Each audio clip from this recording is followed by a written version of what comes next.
ठीक है। आज हम लोग एसिड बेस साल्ट के लास्ट पार्ट साल्ट पर कुछ थोड़ा सा डिस्कस कर लेते हैं। साल्ट क्या होते हैं, फैमिली ऑफ साल्ट क्या होती है, टाइप्स ऑफ साल्ट क्या होते हैं, क्रिस्टलाइजेशन ऑफ वाटर क्या होता है, ये सब चीज़ें जो हैं हम लोग इसमें पढ़ेंगे। और कुछ मेन साल्ट जो हैं जो इसमें बनाने सिखाए गए हैं उसका भी प्रिपरेशन देखेंगे हम लोग। तो देखिए, सबसे पहले हम लोग देखते हैं साल्ट। जब कभी भी एसिड और बेस रिएक्ट करते हैं तो क्या बनाते हैं, साल्ट। जब एसिड और बेस आपस में रिएक्ट करेंगे तो क्या बनेगा, salt. Acid plus base form क्या करते हैं, साल्ट प्लस वाटर ओनली। क्या चीज़ है, तो न्यूट्रलाइजेशन रिएक्शन। अगर केवल साल्ट और वाटर बनना है तो न्यूट्रलाइजेशन रिएक्शन है, और अगर साल्ट वाटर के साथ कोई गैस भी बन रही है तो वो न्यूट्रलाइजेशन रिएक्शन नहीं है। तो ये था अपना एसिड और बेस जो आपस में रिएक्ट करेंगे तो साल्ट और वाटर फॉर्म होगा। तो एक तो तरीका ये हो जाता है साल्ट बनाने का। दूसरा क्या है, जब कभी मेटल कोई एसिड से रिएक्ट करता है या बेस से रिएक्ट करता है तो भी वो साल्ट और हाइड्रोजन बनाता है। तो साल्ट जो है कई तरीके से बन सकते हैं। अब अगर स्ट्रॉन्ग एसिड, कैसा, स्ट्रॉन्ग एसिड और वीक बेस रिएक्ट करेगा तो जो साल्ट बनेगा वो होगा एसिडिक। कैसा, strong acid weak base gives acidic salt. कैसा, ये स्ट्रॉन्ग है, ध्यान देखिएगा, ये क्या है, स्ट्रॉन्ग है, ये वीक है, तो साल्ट कैसा बनेगा, एसिडिक। ओके। अब अगर ये वीक हो गया, ये स्ट्रांग हो गया,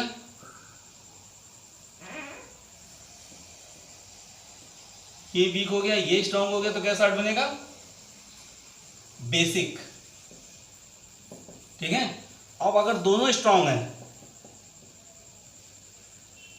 ये भी स्ट्रांग ये भी स्ट्रांग, तो जो आपका साल्ट बनेगा वो कैसा बनेगा, न्यूट्रल। और अगर दोनों वीक हैं तो कोई बन सकता है, एसिडिक भी, बेसिक भी और न्यूट्रल भी। अब जो साल्ट दिया गया है वो आपका एसिडिक है या बेसिक है, तो उसको कैसे पता चलाएंगे, उसको पहचानने के लिए हम लोग क्या करना होगा, उसके लिए क्या करेंगे, एसिडिक जो भी साल्ट आपको दिया गया है उसको वाटर में डिजोल्व करेंगे। इसको बोलते हैं हाइड्रोलिसिस ऑफ साल्ट। क्या बोलते हैं, हाइड्रोलिसिस ऑफ साल्ट। और फिर उस साल्ट सोल्यूशन को हम लोग पीएच पेपर से चेक करेंगे कि वो एसिडिक है या बेसिक है। ठीक। फैमिली ऑफ साल्ट कैसे पता चलेंगे, जैसे नाइट्रेट्स, जो साल्ट आपके नाइट्रिक एसिड से बनेंगे वो सब क्या कहलाएंगे, नाइट्रेट्स। जैसे sodium nitrate, potassium nitrate, calcium nitrate, magnesium nitrate, ये सब क्या हुए आपके, salt of nitrate. Salt of sulphate, जो साल्ट आप H2SO4 से रिएक्ट करके बनाएंगे वो सब क्या बनेंगे आपके, सल्फेट साल्ट। जैसे कि sodium sulphate, potassium sulphate, calcium sulphate, magnesium sulphate, ये सब आपके जो हों बन के तैयार होंगे। जो साल्ट आप हाइड्रोक्लोरिक एसिड से रिएक्ट करके बनाएंगे वो सब कहलाएंगे आपके साल्ट ऑफ क्लोराइड फैमिली। तो वो क्या है, sodium chloride, magnesium chloride, potassium chloride, ammonium chloride. ठीक है। तो ये सब साल्ट आपके उससे बन के तैयार होंगे। और किसी भी साल्ट को देखकर ये पता करना कि वो किस एसिड और किस बेस से बना हुआ है वो भी देख लेते हैं। साल्ट में दो पार्ट होते हैं, एक तो उसका एसिडिक पार्ट और दूसरा बेसिक पार्ट। एसिडिक पार्ट मतलब H+ पार्ट, जो रेडिकल, निगेटिव रेडिकल कहाँ से लिया गया वो, और बेसिक पार्ट क्या होगा, मेटल पार्ट उसका, वो किस बेस से लिया गया। इन दो चीज़ों से, जैसे कि हमको कोई साल्ट दिया गया है पोटेशियम सल्फेट, तो पोटेशियम सल्फेट क्या होता है, K2SO4। अब ये K2SO4 साल्ट किस दो चीज़ों से मिलकर बना हुआ है, तो K से बनेगा आपका एक बेस। क्या बनेगा, बेस। उस बेस का नाम क्या होगा, KOH, पोटेशियम हाइड्रोक्साइड। और जो SO4 आया है इसका सल्फेट रेडिकल, वो किससे आएगा निकल के, वो आएगा आपका एसिड से। तो एसिड से क्या मिलेगा, किस एसिड से आएगा आपका SO4, H2SO4 से। तो इसका मतलब ये साल्ट जो है आपका KOH और H2SO4 के रिएक्शन से बना है, और दोनों ही क्या है आपके, स्ट्रॉन्ग है, तो इस साल्ट का हो जाएगा न्यूट्रल। और ये कौन साल्ट है, सल्फेट फैमिली का हो गया। ऐसे ही अगर आपको कोई साल्ट दे दीजिए अमोनियम क्लोराइड, क्या दिया हुआ है, NH4Cl, तो इसमें से जो अमोनियम है ये किससे बन के बना है, अमोनियम बना है आपका अमोनियम हाइड्रोक्साइड से मिला है। किससे मिला है, किस बेस से, NH4OH से। और जो Cl है क्लोराइड, ये किससे आया है आपका, HCl एसिड से। तो इस बेस और इस एसिड की रिएक्शन से आपका ये साल्ट अमोनियम क्लोराइड बना। ये आपका वीक है, कैसा बेस है, वीक बेस है। और ये कैसा है, स्ट्रॉन्ग है। ठीक है, तो जो साल्ट होगा आपका क्या होगा, एसिडिक या बेसिक। तो ये जो साल्ट होगा आपका एसिडिक हो जाएगा। कैसा हो जाएगा। तो आज हम लोगों ने क्या क्या सीख लिया इसमें, साल्ट कैसे फॉर्म होते हैं, साल्ट की फैमिली क्या है, और एसिडिक और बेसिक साल्ट अगर पहचानने हो तुम लोग कैसे पहचानेंगे। ऐसे अगर स्ट्रॉन्ग एसिड है तो एसिडिक साल्ट हो जाएगा, अगर बेस स्ट्रॉन्ग है तो साल्ट बेसिक हो जाएगा।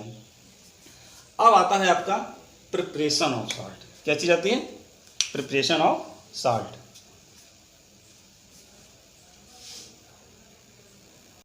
हाँ देखिए जरा जरा, अब देखिए इसमें कॉमन साल्ट जो है जिसे क्या कहते हैं हम लोग, सी साल्ट भी कहते हैं। ये आपका कहाँ से ऑब्टेन होगा, सी से, सी वाटर से आपको जो मेन साल्ट मिलता है NaCl। ये जो है डिफरेंट टाइप के और साल्ट को प्रोड्यूस करने के लिए रॉ मटेरियल है। क्या है, रॉ मटेरियल। ठीक है, इससे हम और डिफरेंट टाइप के साल्ट जो हैं वो प्रोड्यूस कर सकते हैं। तो NaCl से जो पहला साल्ट होगा वो इसके वाटर में इसको सॉल्व करेंगे, डिजोल्व करेंगे, और उसका जो सोल्यूशन मिलेगा उसे बोलते हैं ब्राइन। क्या होता है, NaCl प्लस H2O सोल्यूशन जो होगा वो क्या कहलाएगा आपका, ब्राइन। क्या कहलाएगा,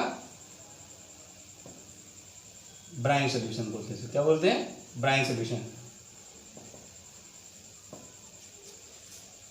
अब अगर ब्राइन सोल्यूशन में हम इलेक्ट्रिक करंट पास करें और इसका इलेक्ट्रोलिसिस किया जाए तो आपको 3 बहुत ही इंपॉर्टेंट सब्सटेंस ऑब्टेन होंगे, जिन्हें क्या कहते हैं, सोडियम हाइड्रोक्साइड जो कि कास्टिक सोडा कहलाता है, और क्लोरीन गैस तथा H2 गैस। तो इसके लिए क्या करना होगा, NaCl plus H2O, twice H2O twice NaCl की जब रिएक्शन कराई जाएगी तो इलेक्ट्रोलिसिस करेंगे इसे। क्या करेंगे इसका, इलेक्ट्रोलिसिस। इलेक्ट्रोलिसिस में क्या प्रोड्यूस होगा आपका, एक तो NaOH प्रोड्यूस होगा, H2O, H2 खाली, H2O नहीं क्या, H2 और Cl2 गैस। Cl2 आपकी एनोड पे होगी और ये होगी कैथोड पे, और ये होगी आपकी नियर कैथोड।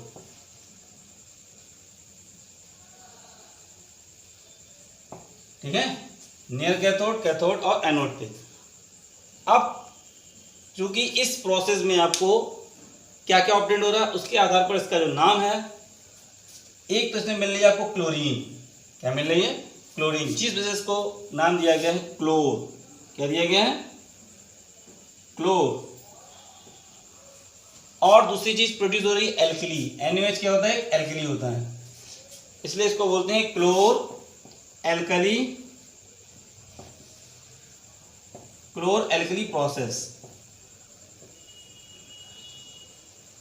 और मेन क्या है ये, क्लोर एल्कली प्रोसेस, क्योंकि इसमें एक क्लोरीन, हाइड्रोजन और सोडियम हाइड्रोक्साइड। अब इनके सबके यूजेस भी देख लेते हैं। सोडियम हाइड्रोक्साइड का जो यूज़ होता है वो डीग्रीसिंग करने के लिए मेटल को, किसी मेटल में अगर आपको इलेक्ट्रोप्लेटिंग करनी है तो उसके पहले उसके ऊपर से जो भी ऑयल और उन सब्सटेंसेस की लेयर होती है उनको हटाना होता है। दूसरी चीज़ होती है इसमें, इसका पेपर इंडस्ट्रीज में, सोप इंडस्ट्रीज में यूज़ होता है। H2O का यूज़ अमोनिया प्रोडक्शन के लिए, HCl के प्रोडक्शन के लिए, और एज अ फ्यूल जो रॉकेट होता है, रॉकेट फ्यूल में लिक्विड हाइड्रोजन यूज़ किया जाता है। और Cl2 का यूज़ होता है ब्लीचिंग पाउडर के प्रोडक्शन में। ठीक है, किसके लिए, ब्लीचिंग पाउडर का प्रोड्यूस करना, उसके लिए क्लोरीन से आप वाटर का क्लोरीनेशन किया जाता है जर्म्स को किल करने के लिए। ठीक है, इस प्रकार से इसके जो हैं यूजेस कम से कम 3 यूजेस जो हैं वो अच्छे से याद करके रहना है। ठीक है, ये रिएक्शन सोडियम क्लोराइड और वाटर की याद करनी। इसके बाद इसके अलावा इसमें एक दूसरा सॉल्ट भी बनता है, उसे सोडा। अब ये बेकिंग सोडा क्या होता है? बेकिंग सोडा जो खाने में सब्जी को अगर नहीं पक रही जो चीज़, उसमें डाल दिया जाता है ताकि वो पक जाए, उसे कहते हैं बेकिंग सोडा। तो बेकिंग सोडा जो है इसका कॉमन नेम है, केमिकल नेम है इसका, फार्मूला तो इसका ये है NaHCO3 और इसका केमिकल नेम होता है सोडियम हाइड्रोजन कार्बोनेट।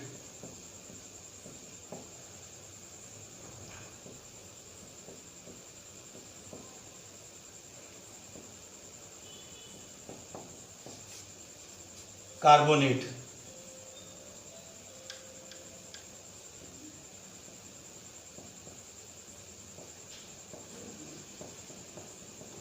क्या होता है? सोडियम हाइड्रोजन कार्बोनेट या सोडियम बाइकार्बोनेट भी से कहते हैं। इसके प्रोडक्शन में भी आपका जो कॉमन साल्ट है उसी को ही रॉ मटेरियल के रूप में यूज़ किया जाएगा। Common salt, ammonia, carbon dioxide और CO2 गैस पास की जाए तो आपको जो कंपाउंड मिलेगा वो होगा सोडियम हाइड्रोजन कार्बोनेट। तो देखिए जरा, NaCl plus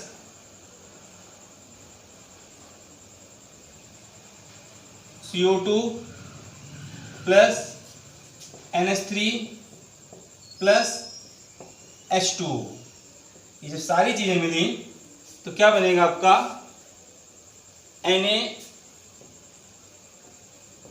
NaHCO3 plus NH4Cl। ये जो है ये है आपका बेकिंग सोडा। क्या है ये? बेकिंग सोडा, ठीक। और जो NH4Cl है वो है अमोनियम क्लोराइड। इसको क्या कहते हैं? Ammonium chloride.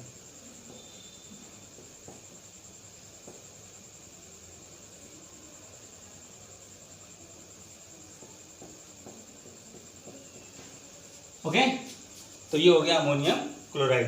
तो इन चीज़ों से आपका ये बेकिंग सोडा बन गया। बेकिंग सोडा का यूजेस क्या है? एक तो खाने के लिए यूज होता है, जब कभी भी एसिडिटी हो जाती है, ज़्यादा ओवर ईटिंग से एसिडिटी होती है तो एज ए एंटासिड इसका यूज़ किया जाता है।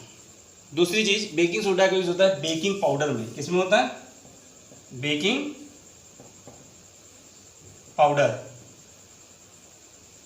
ये बेकिंग पाउडर क्या होता है? Baking soda and baking powder are different items. अगर हम बेकिंग सोडा में कैसे बनेगा ये? अगर बेकिंग सोडा में एडिबल एसिड कोई मिला दिया जाए, ऑर्गेनिक एसिड, तो जो कंपाउंड बनके तैयार होगा उसे कहेंगे बेकिंग पाउडर। दोनों ही आपके सॉलिड कंडीशन में होंगे। तो क्या, एक तो बेकिंग सोडा ले लिया प्लस टार्टरिक एसिड में इससे मिलाया जाता है। कौन सा एसिड? टार्टरिक। टार्टरिक एसिड जब इसमें हम लोग ऐड कर देंगे तो ये बन जाएगा आपका बेकिंग पाउडर। अब इसका फायदा क्या है? ब्रेड, केक अगर आप बनाने में उनको राइस करना होता है, फ्लो करने के लिए हम लोग बेकिंग पाउडर का यूज़ करते हैं, बेकिंग सोडा का नहीं। बेकिंग पाउडर को जब पानी के साथ रिएक्ट करता है तो बेकिंग पाउडर और जो ये एसिड में H+ आयन होता है, ये दोनों आपस में जब कंबाइन होंगे बेकिंग सोडा के साथ तो क्या रिएक्शन करेंगे? तो बेकिंग सोडा तो आपका NaCO3 है। क्या है? NaHCO3 है। इसके साथ जब H+ आयन होगा किसका? टार्टरिक एसिड का। टार्टरिक एसिड का जब H+ आयन इससे रिएक्ट करेगा तो आपका क्या बन जाएगा? एक तो Na2CO3, ठीक है, H2O, और क्या बनेगा? और बन जाएगी CO2 गैस। जब ये CO2 गैस निकलेगी तो इसको निकलने के लिए जगह चाहिए। जगह करने के लिए आटे को फुला देगी, ऊपर की ओर फ्लपी कर देगी, स्पंजी कर देगी, जगह जगह से होल से निकलेगी वो। तो ये हो गया आपका बेकिंग पाउडर। उसका यूज़ किस तरीके से फंक्शन करता है। दूसरी चीज़ क्या है? Sodium hydrogen carbonate. ये बेकिंग पकाने के लिए यूज़ होता है। इसके बाद इसी से ही आपका बेकिंग सोडा से ही क्या बनेगा? Washing soda. अब देखिए बेकिंग सोडा NaSO3, थोड़ा सा भी कंफ्यूज किया तो खाने वाली चीज़ धोने वाली हो जाएगी, ठीक है। तो उसके बाद तीसरी चीज़ क्या है, वॉशिंग सोडा। वॉशिंग सोडा का फॉर्मूला क्या होता है, Na2CO3.10H2O, उसके साथ 10 molecules of water of crystallisation होते हैं। अब देखिए तीसरा जो साल्ट है वो क्या है आपका, वॉशिंग सोडा। क्या है,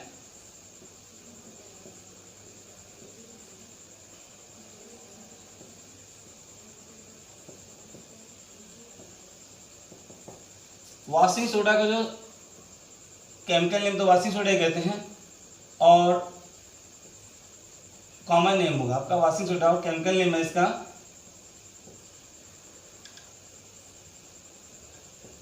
Na2CO3.10H2O। इसको कहेंगे सोडियम कार्बोनेट डेकाहाइड्रेट। क्या बोलेंगे, सोडियम कार्बोनेट डेकाहाइड्रेट। 10 के लिए, 10 के लिए वर्ड डेका होगा, और ये कहलाता है आपका वाटर ऑफ क्रिस्टलाइजेशन। क्या कहलाता है, वाटर ऑफ क्रिस्टलाइजेशन।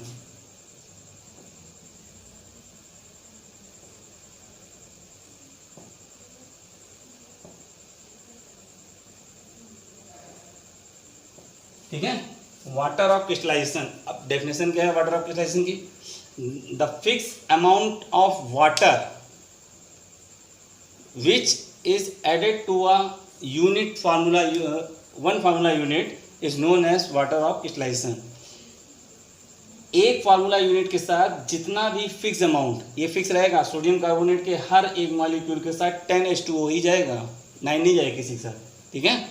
तो क्या रहेगा, जो फिक्स अमाउंट ऑफ वाटर ये इसके साथ जम जाता है, क्रिस्टल फॉर्म में आ जाता है, उसे कहते हैं वाटर ऑफ क्रिस्टलाइजेशन। अब ये कैसे बनेगा, इसके लिए हम लोग क्या करते हैं, बेकिंग सोडा, जो बेकिंग सोडा था उसको हीट करेंगे। क्या करेंगे, बेकिंग सोडा को जब हीट किया गया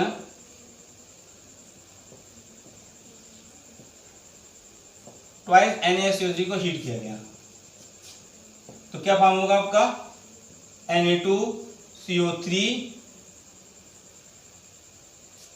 प्लस H2O प्लस CO2। ठीक, अब इस Na2CO3 गैस निकल गई, वाटर है, इस Na2CO3 को दोबारा वाटर में डिसॉल्व करेंगे एंड देन इसको रीक्रिस्टलाइज करेंगे। रीक्रिस्टलाइजेशन करने पे जो आपको सब्सटेंस मिल के तैयार होगा वो होगा आपका वॉशिंग सोडा। तो क्या करना है इसमें, Na2CO3 प्लस 10H2O क्या देगा आपको, रीक्रिस्टलाइजेशन। क्या करेंगे इसका, रीक्रिस्टलाइजेशन, तो आपको ऑप्टेन होगा Na2CO3.10H2O।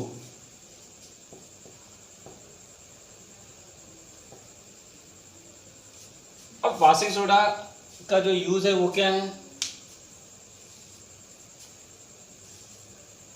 वॉशिंग सोडा का यूज ये है, इसको एक तो कपड़े वपड़े धोने के लिए यूज किया जाता है, मेन स्कीम में यूज है, बाकी पेपर और लेनिन इंडस्ट्री में भी इसका यूज है। वो कहलाएगा आपका ब्लीचिंग पाउडर। क्या कहलाएगा, कौन सा कहलाएगा, ब्लीचिंग पाउडर। क्या कहलाएगा, ब्लीचिंग पाउडर। अबे ब्लीचिंग पाउडर क्या होता है, जब कभी भी स्लेग लाइन, किसमें, स्लेग लाइन में कार्बन डाइऑक्साइड गैस पास की जाए, क्लोरीन गैस पास की जाएगी, तो उसे क्या कहेंगे हम लोग, ब्लीचिंग पाउडर। तो क्या फॉर्म होगा आपका, ब्लीचिंग पाउडर फॉर्म होगा, जिसका कि केमिकल नेम है कैल्शियम ऑक्सीक्लोराइड, CaOCl2। क्या होगा इसका नाम, CaOCl2। इसको कहते हैं कैल्शियम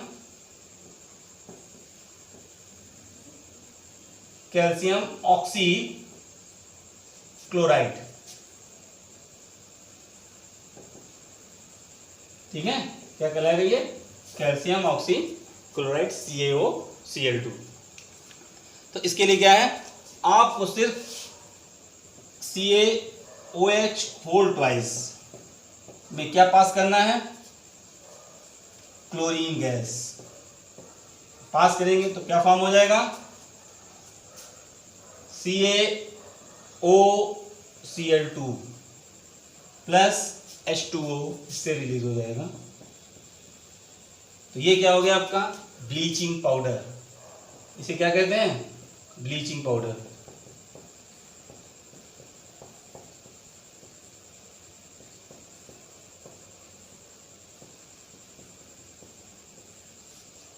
ये होता है आपका स्लेग लाइन, कैल्शियम हाइड्रोक्साइड बोलते हैं इसको। क्या बोलते हैं? कैल्शियम हाइड्रोक्साइड या स्लेग लाइन।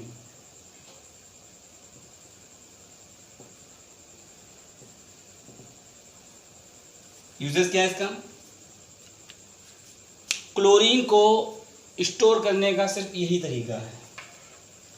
एक तो इसको डिसइंफेक्टेंट्स यानी वाटर को जर्म फ्री करने के लिए ब्लीचिंग पाउडर का यूज़ किया जाता है, ठीक है। दूसरा, लॉन्ड्री में इसका यूज़ होता है वाइट कपड़ों को साफ़ करने के लिए, बिल्कुल क्लियर क्लीन साफ़ करने के लिए। रंग उड़ाने के लिए ये किसके रूप में होता है? रंग उड़ाने के लिए किसी भी कपड़े का रंग जो है उसको गायब करना है, वहाँ से उठाना है, तो क्या करेंगे? ब्लीचिंग पाउडर, ब्लीच करना कहते हैं उसको, यूज़ किया जाता है। तो ये इसके यूज।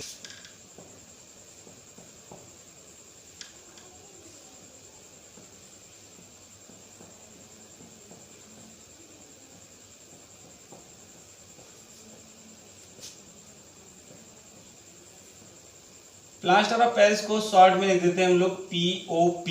क्या कहते हैं? POP। और इसका फॉर्मूला है कैल्शियम सल्फेट हेमीहाइड्रेट।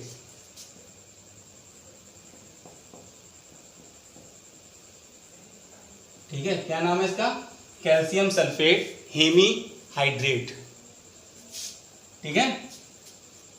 अब इसको प्रिपरेशन करने की क्या तरकीब है?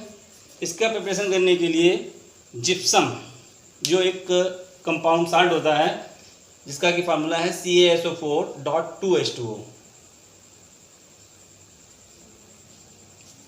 ठीक है।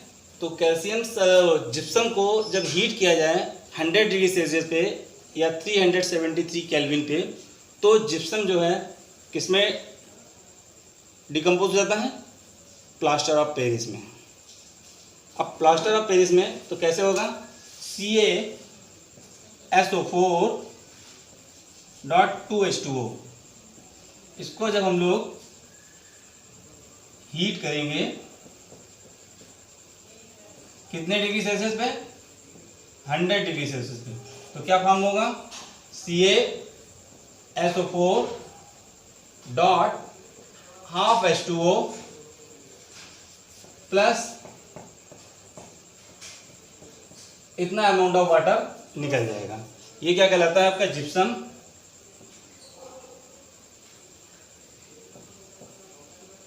और ये कहलाता है आपका POP, means plaster of Paris. इसका यूज क्या होता है? इसका यूज एक तो डॉक्टर लोग करते हैं हाथ में प्लास्टर चढ़ाने के लिए, हड्डी टूट गई उसको, बोन को उसी जगह पे फिक्स रखने के लिए।